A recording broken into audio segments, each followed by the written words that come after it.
Right now at 6, SoCal about to get soaked. A multi-day winter storm is moving in and it's promising heavy rain, and that could mean possible mudslides and debris flows to areas left ravaged by the Palisades and Eaton fires. Evacuations are already in place, we're told. And in the higher elevations, we are talking about snow and potentially a lot of it. That's welcome news to local ski resorts that have suffered from a very dry winter. Good evening, everyone, and thanks for joining us.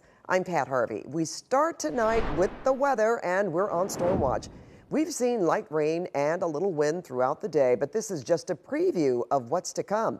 Meteorologist Danny Roberti has been tracking when this storm is going to hit and what areas will be hit the hardest, Danny. Yeah, hi, Pat. Good evening, everyone. We're just hours away from the strongest piece of the storm, so everything played out today exactly as expected. We've been seeing some light showers, a little bit wet out there on the roadways, 1/4 of an inch of rain in many spots. This is just the appetizer. Tomorrow is going to be the main course, and this is when we're going to be seeing the heaviest rain moving through. And this is also when those flash flood watches and those flood watches will go in effect. So this is going to be the big concern. We are still looking at everything on track. It's just going to move through a little bit earlier. There is a high risk for flash flooding and debris flows for all of our recent burn areas, and still that greatest risk, it is going to be focused on the Eaton, Palisades, Franklin, and also the bridge burn scars. So I want to jump right to the timing of the rain, because this is going to bring some major impacts Thursday afternoon. That's going to be the focus for the strongest rain all across Southern California. So 6 o'clock Thursday morning, you can see some moderate rain moving into Ventura County, and then we are going to start to see pockets of moderate to heavy showers early Thursday afternoon, and this is going to push all the way through LA County into Orange County and the Inland Empire. Coming up, Pat, we're going to walk you through timing hour by hour, when you see heavy rain and what spots could be hit the hardest. That's coming up in your next weather. All right, we'll see you in a bit, Danny. And as you mentioned, mudslides are serious concerns for people in the Eaton Fire zone. And KCAL News reporter Rachel Kim has spent the day in Pasadena. She has more on what's being done to prevent a second disaster.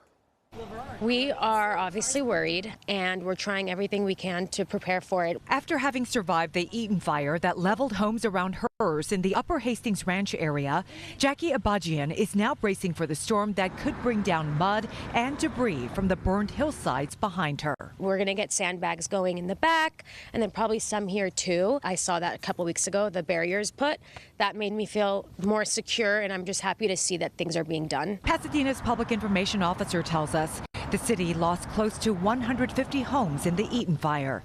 To make sure they're ready to receive whatever the storm may bring, they put up K-rails and cleared out the catch basins. We feel confident as a city that we have talked to the subject matter experts. That's why we know where to put the K-rail, where to ensure the sandbags are installed. We will have positioned urban search and rescue, technical rescue personnel that will be patrolling for the next 24 hours. Durdarian says while the city has done its part, residents in burn scar areas should do the same. If we tell them you need to get out, go now, have your go bags ready, don't wait until it's too late if you're told to evacuate. We really underestimated the fire that approached us just about a month ago, so with the rain, we're definitely not going to underestimate it. Danielle Babikian says she and her family will be staying up and vigilant when the storm comes in. Their home is also in the Upper Hastings Ranch area. Where our house is, it's really just a one-way in and one-way out. So if there is an emergency, it's really hard to navigate kind of where to get out. Definitely not waiting, ready to go. Durdarian also says if you live in the burn scar and your home is prone to mud and debris flows, well, make sure you sign up for the City of Pasadena's emergency notifications if you haven't already.